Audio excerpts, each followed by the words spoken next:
Caríssimos irmãos e irmãs, então celebramos hoje Santa Teresinha do Menino Jesus e da Sagrada Face, doutora da Igreja. Doutor da Igreja é quando um santo ensina um caminho certo para ir para o céu. O caminho que ela ensinou é chamado de Pequena Via. Assim, Santa Teresinha é de fato, apesar dos 24 anos que ela viveu aqui conosco, é de fato um marco na história da Igreja. Quem acompanhou as relíquias, que teve lá em Jundiaí, teve em São Roque, em Piracicaba, em vários lugares, pode perceber o fenômeno que ela é. E o cumprimento da promessa que ela mesma fez, que ela faria muito mais no céu. E assim se cumpre essa profecia diante da multidão que ela ainda arrasta como devoto, e também honrando a sua relíquia, como foi quem foi lá, teve a graça de tocar e ver a relíquia de perto. Santa Teresinha, o nome de Santa Teresinha já conta a sua história. O nome dela era Maria Francisca Teresa Martã. Maria Francisca Teresa Martã. Esse é o nome dela de batismo. Se você pegar esses nomes, já dá para fazer uma mini biografia da vida dela. Quando logo que ela nasce, a sua mãe é detectada com câncer de mama, e logo a sua mãe vai falecer. Quando sua mãe falece, ela ainda novinha, criancinha, tanto que ela não teve nem o leite da sua mãe, teve que ter uma ama de leite para ela. Mas logo depois que ela cresce um pouquinho, aí sua mãe falece, e aquilo a deixa profundamente depressiva, melancólica, e aquilo afeta a sua saúde, de forma que já criancinha cai numa enfermidade. Seu pai achou que ela não ia conseguir, não ia passar dos 5, 6 anos. Seu pai manda celebrar até missas para ver se ela restabelece. E depois ela vai contar na sua obra, na História de uma Alma, que a Virgem Maria apareceu e lhe deu um sorriso. E disso houve a sua primeira cura. Daí a devoção de Nossa Senhora do Sorriso. E aqui vai então o primeiro nome, Maria. A primeira ação de Deus, a partir do nome dela, Maria. Depois, como ela era muito pequena e perde a mãe, o seu pai tenta compensá-la, não é? E o seu pai, a sua mãe e seu pai, né? Sua mãe falece, mas seu pai, apesar de ser santo, a mima muito. A mimou e a super protegeu, justamente por causa dessa ausência da mãe.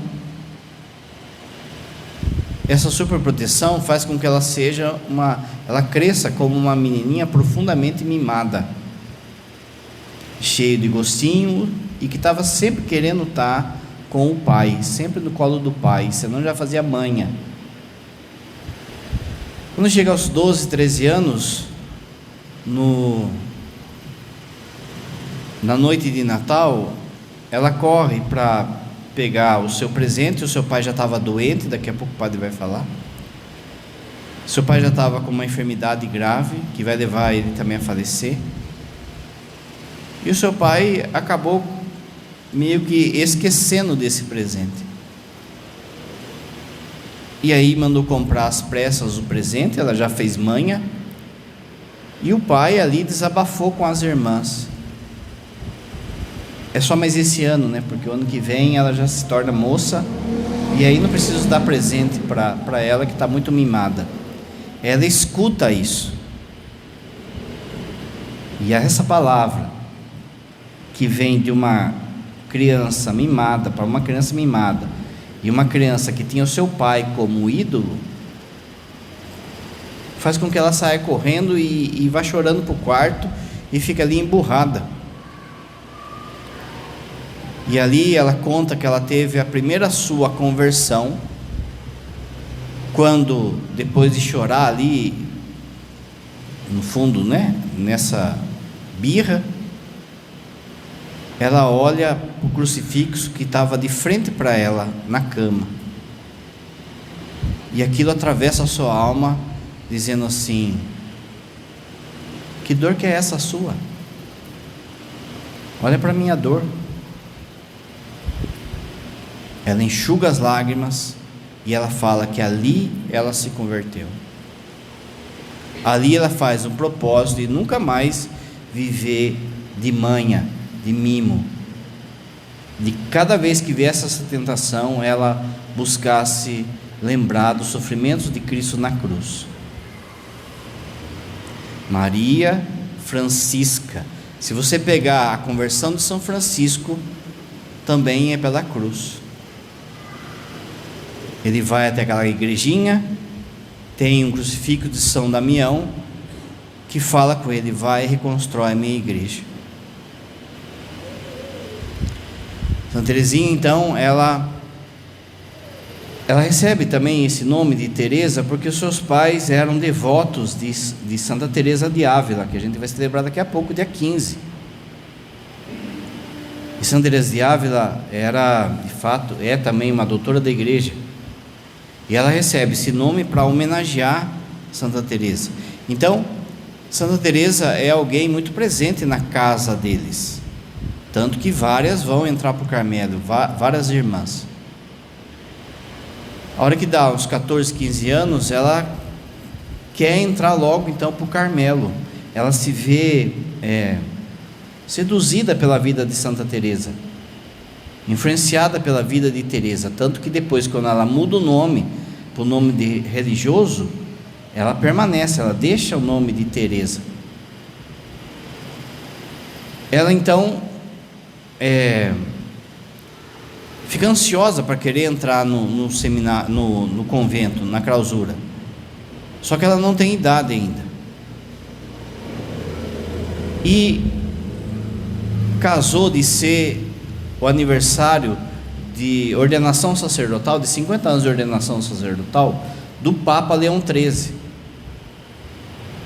Então o Papa, ele ia dar bênçãos públicas durante o período de festa desses 50 anos.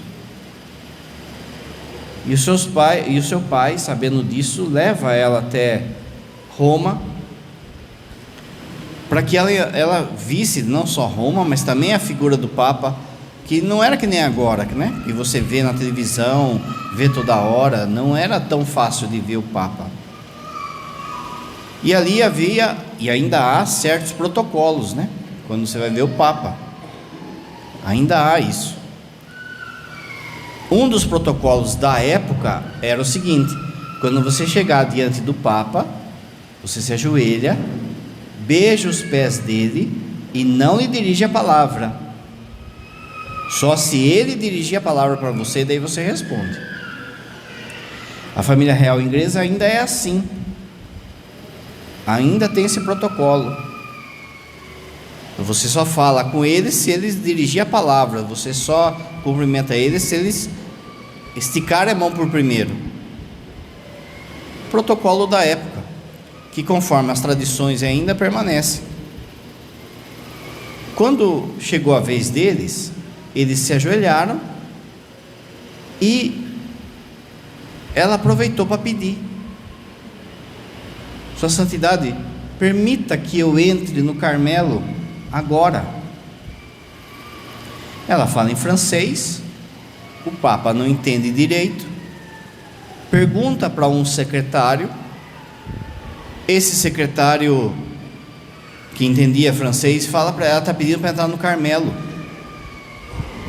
E o Papa fala: se for da vontade de Deus, você vai entrar na hora certa. Mas aí você vê de novo o anseio que ela tinha em viver essa espiritualidade de Teresona, de Teresa de Jesus. Então aí se cumpre também o seu terceiro nome. E por último, depois que ela entra no convento, ela vai passar por um período de grande sofrimento. Seu pai vai piorar. O seu pai, um mosquitinho, colocou sujeira no seu ouvido, e aquilo causou nele uma bactéria que desenvolveu um tipo de loucura nele. Então ele ficou, no final da vida ele ficou meio louco, e teve que parar no manicômio. No primeiro período de Teresinha no convento, ela vai sofrer muito disso, porque muita gente vai começar a falar, inclusive dentro do convento, que ela era sem juízo, porque se todas as irmãs entraram na clausura, entraram no convento, ela não podia ter abandonado o pai doente. Então, por vezes, ela escutava essa fala da turma, e vê o calvário do seu pai, e vê que ele foi, cada vez vinha as notícias, né, da loucura às vezes que ele fazia. Ele achava que os alemães, né, estavam invadindo a França, ele pegava em arma, mas não estava nada. Ele achava que ia acabar o mundo, ele saía na rua gritando, ele já num tipo de loucura. Ele vai parar no manicômio, e aquelas notícias para ela, né, vai a envergonhando e vai doendo. E o amor, você lembra que o padre falou do amor que ele tinha com ela? Ele falece, e logo depois vem um segundo calvário na vida religiosa, que vai ser a sua enfermidade, né?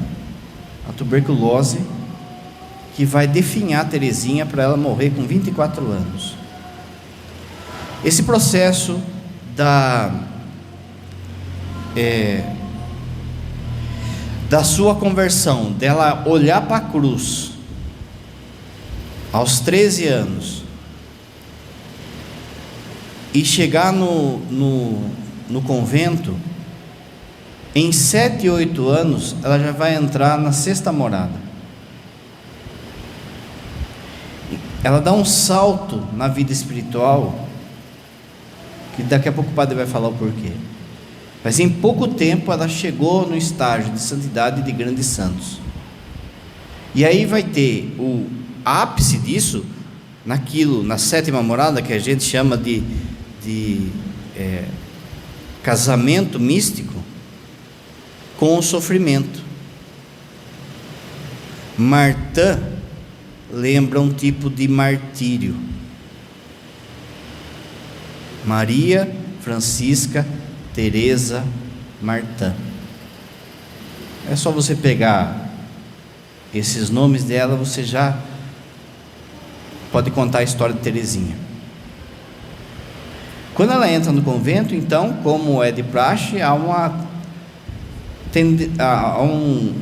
mudança de nome, para justamente mostrar que a pessoa, ela deixou tudo lá atrás, e ainda é assim. E ela escolhe então Teresa, do Menino Jesus e da Sagrada Face. Menino Jesus, por causa que ela tinha grande devoção ao Menino Jesus, e Sagrada Face, porque ela tinha um santinho da Sagrada Face, que, de novo, para nós hoje é fácil a gente ter algo impresso, de São Miguel, de São José, da Sagrada Face, mas naquela época era difícil ter, e ela usou esse santinho para viver em profunda oração e profunda contemplação. Porém, quando a gente pega essa menina, é uma menina, gente, a gente vê que de fato ela abalou o inferno. Essa menina, essa moça, essa mulher, pensa só o quanto de pessoas que ela salvou do inferno. A começar no dia da sua primeira comunhão. no dia da primeira comunhão, ela escuta falar, e olha, uma coisa que a gente não fala para as crianças, hein? Ela escutou falar de uma freira, de uma madre, de que na primeira comunhão, se você, aquilo que você pedir para Jesus, Ele te dá. Na primeira comunhão dela, ela pediu que um bandido que ia ser enforcado se convertesse. E aquele bandido, no momento do seu enforcamento, pediu o padre para confessá-lo. Disso então você vê que não só com esse bandido, mas todos nós devotos de Santa Teresinha, de alguma forma ela também nos tirou de um caminho de perdição. Isso faz com que essa menina, apesar de ser uma menina, ela é enorme, ela é como se fosse um grande soldado de Deus. E o que faz de Teresinha ser pequena e grande ao mesmo tempo? A primeira coisa que a gente deve aprender dela e perceber que é justamente por aí que ela vai vencer o inimigo, é aquilo que a gente chama de akenosis de Santa Teresinha. Kenosis é uma palavra grega que significa esvaziamento. Essa palavra ela aparece lá no Novo Testamento, na carta aos Filipenses, que tem o esvaziamento de Jesus, o rebaixamento de Jesus. Ele que era Deus, se rebaixou, se humilhou, se fez pequeno, se fez semelhante a nós, e foi obediente até a morte e morte de cruz. O rebaixamento de Jesus foi exemplo para ela também se rebaixar, para ela se esvaziar e sair de uma pessoa profundamente narcisista e egoísta, porque o mimado é isso. A pessoa mimada é isso, é uma pessoa egocêntrica, uma pessoa narcisista, que só olha para ele, que quer confete nele. Uma pessoa profundamente centrada no seu eu, mas que se esvazia e se torna aquela que vai servir lá na clausura. De tal forma que Santa Teresinha, por muitas vezes, ela escolhia a irmã que dava mais trabalho, a irmã que ninguém queria cuidar, a irmã que já estava doente, que xingava as outras irmãs, que ficava... Essa aí que ela ficava perto, era essa aí que ela cuidava, era essa aí que ela... Para justamente ela viver nesse amor de Cristo, de esvaziar-se, de não se preocupar. E a coisa é tão grande que quando ela morre, antes dela morrer, aliás, quando ela começa a ficar doente, a superiora dela fala: olha, eu quero que você escreva a sua vida.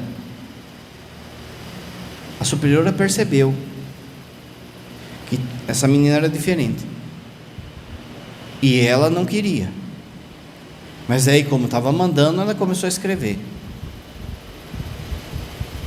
Mas quando ela falece, já era outra superiora. Mas esses escritos foram parar na mão de um padre. O padre pegou esse escrito e começou a ler e falou: essa menina é uma santa. E foi falar com a superiora. E aí o padre falou: olha, a gente tem que publicar isso aqui, porque essa menina é uma santa. A superiora falou: como assim? Ela vivia aqui conosco, ó, ninguém via nada diferente nela. Ou seja, ela se escondeu tanto, se esvaziou tanto, que as pessoas não perceberam a santa que estava ali, porque esse é o caminho que ela escolheu, que o padre vai falar. O caminho que ela escolheu foi esse, de escondimento, de kenosis. Santa Teresinha, ela percebeu que esse esvaziamento tinha que se dar na vida dela, por amor a Jesus e pela rotina, pela fidelidade na sua rotina. Quando a gente ainda pensa em santo, a gente pensa nisso, né? A gente pensa assim, que é um cara quase que um super-homem, quase que uma super-heroína, que voa, que anda sobre as águas, que faz milagre, que tem chaga de Jesus. Mas tudo isso, gente, todas essas coisas os santos fazem, mas todas essas coisas não são eles que fazem, é Deus é que dá para aquele santo como sinal para nós. O Padre Pio, ele não precisava da chaga para acreditar. A chaga que ele recebe de Jesus é para a nossa falta de fé. Quando Santo Antônio, uma Santa Rita, eles fazem os milagres, esses milagres não é por causa do santo, é por causa de nós. Mas aquela menina, ela estava escondida lá no Carmelo. Então Deus suscita nela o desejo de ser santa pela rotina, pelas pequenas coisas. E aí é que ela vai dar esse caminho que a faz doutora da igreja, que é a pequena via, que a igreja sempre falou, mas que foi pouco assim divulgado, principalmente no meio dos leigos, porque os leigos sempre acharam, e não é assim, que ser santo é coisa para quem faz milagre, ou para padre, ou para madre. E aí então vem a igreja, vem alguns santos, e de modo especial ela, e depois o Vaticano II, e São José Maria Escrivá, e vem falar que a santidade é uma vocação universal, naquilo que é o seu cotidiano. E ela vai desejar então ser santa, pegando o papel do chão, ser santo cumprindo os horários lá do convento, ser santa fazendo a limpeza da louça, a limpeza das roupas, o que fosse, porque ela decidiu que ela queria ser santa para agradar a Jesus. Então ela pensa: eu não tenho dons extraordinários, não sei, não sou um teólogo, não sou um doutor, o que eu tenho? Eu tenho a minha rotina, o meu dia a dia. E aí que ela se esvazia. Mas aí ela percebe que ela não consegue sozinha, como nós também não conseguimos, a gente não consegue. E aí vem a segunda sacada dela: para que isso ocorra, é preciso que eu me rebaixe ainda mais. Esse rebaixar não é simplesmente, escolher o sofrível, escolher fazer cara de coitado, não é isso. Ela escolhe ser criança diante de Deus. Ela escolhe e nos dá essa via da infância espiritual. E entre tantos textos que ela fala, ela vai falar para Jesus: Jesus, eu quero ser o seu brinquedinho, que como uma criança brinca, depois deixa o brinquedo de lado, jogado no canto. Mas se for para ser assim, que o Senhor faça isso em mim. Jesus, eu quero ser uma florzinha delicadinha no seu jardim. Tem tantas flores, tantas flores grandiosas, que dão perfume, eu quero ser só uma florzinha diminuta ali no seu jardim,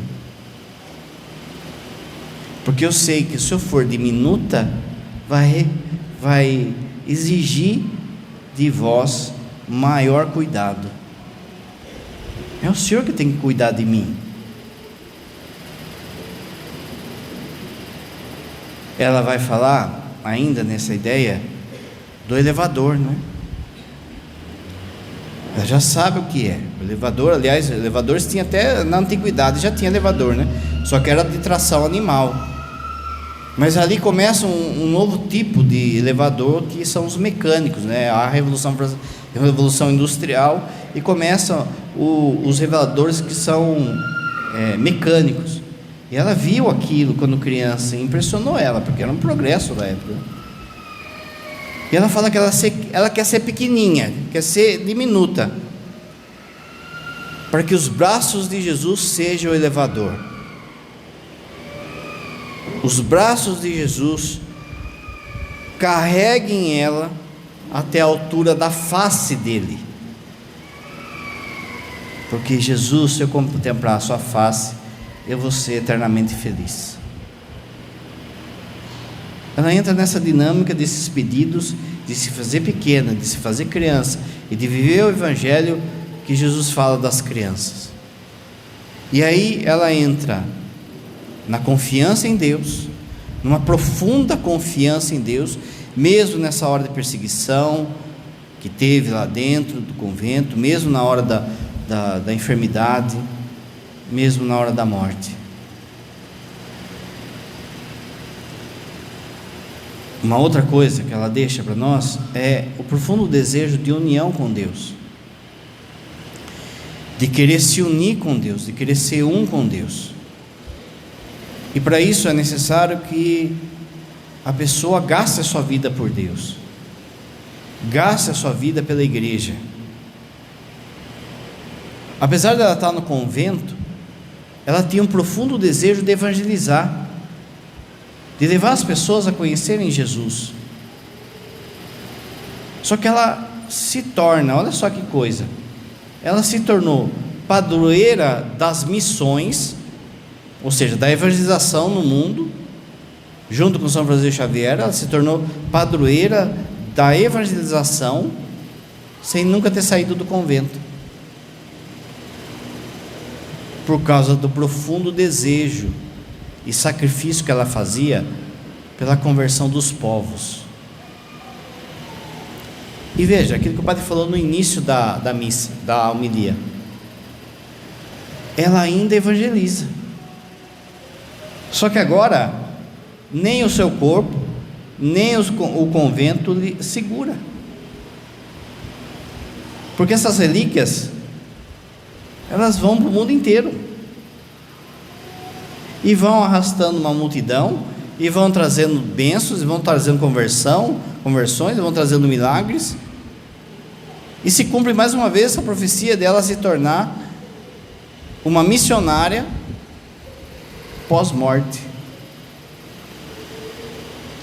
Esse desejo de evangelizar, esse desejo de dar a vida por Cristo, também a gente se realiza na pessoa de Cristo, naquilo que São Paulo fala na carta aos Efésios, né?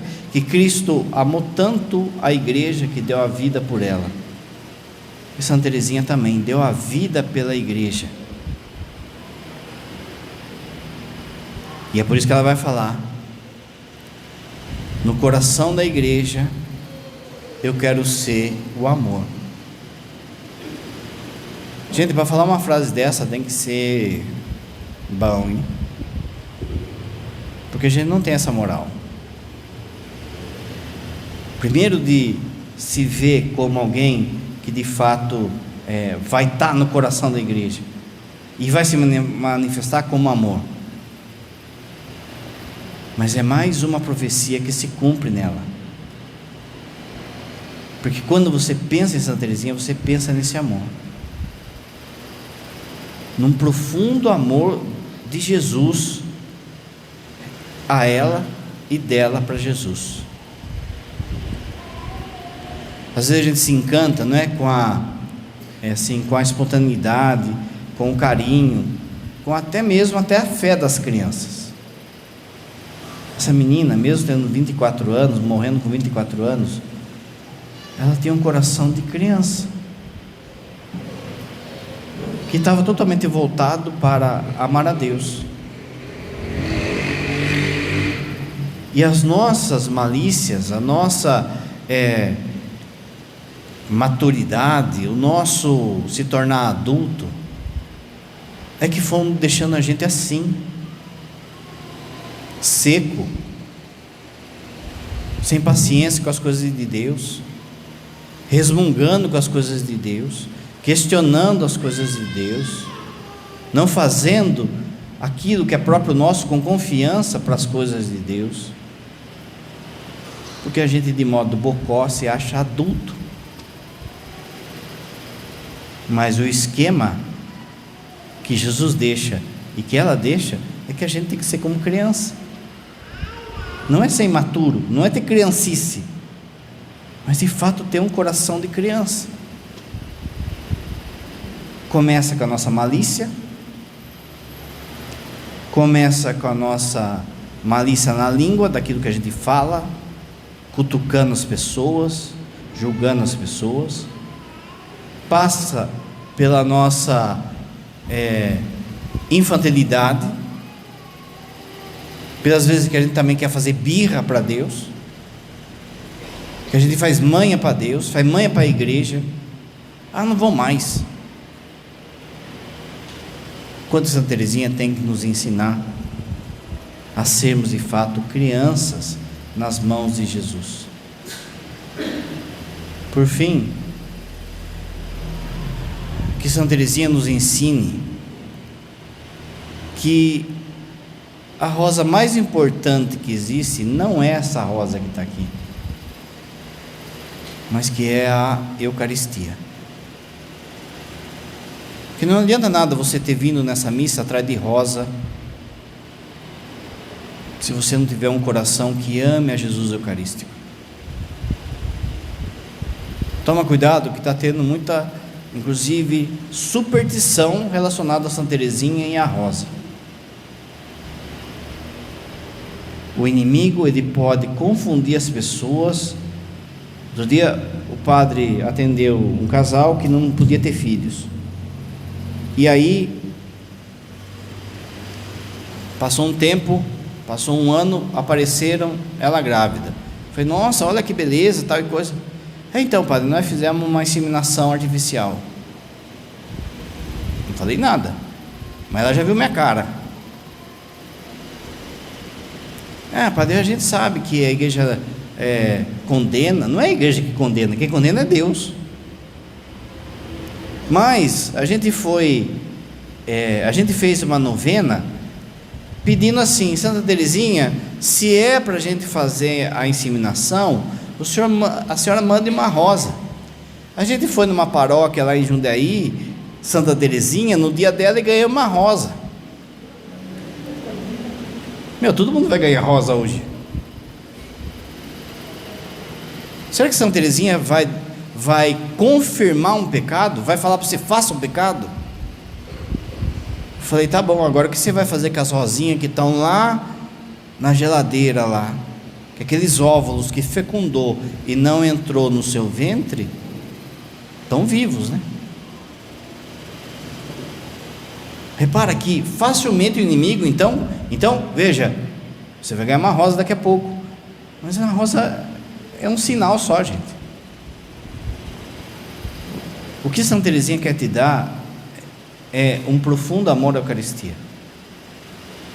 Procure depois na internet, ou quem tiver, hoje já se publicou aqui no Brasil obras completas de Santa Teresinha, e tem os poemas dela, e os poemas dela estão falando da Eucaristia. Um verdadeiro devoto de Santa Teresinha precisa crescer na humildade, nessa confiança em Deus como criança, e no amor à Eucaristia. Senão pode ganhar um caminhão de rosa, que não adianta. O que ela mais quer de você é que o seu coração seja uma rosa para Jesus Eucarístico. Essa mulher, essa moça, essa menina, ela abalou o inferno, e tomara que ela abale a gente também, de verdade, e que a gente não se prenda apenas num devocionismo barato, mas numa verdadeira devoção que tem que levar a Jesus Cristo. Cândon das Oferendas.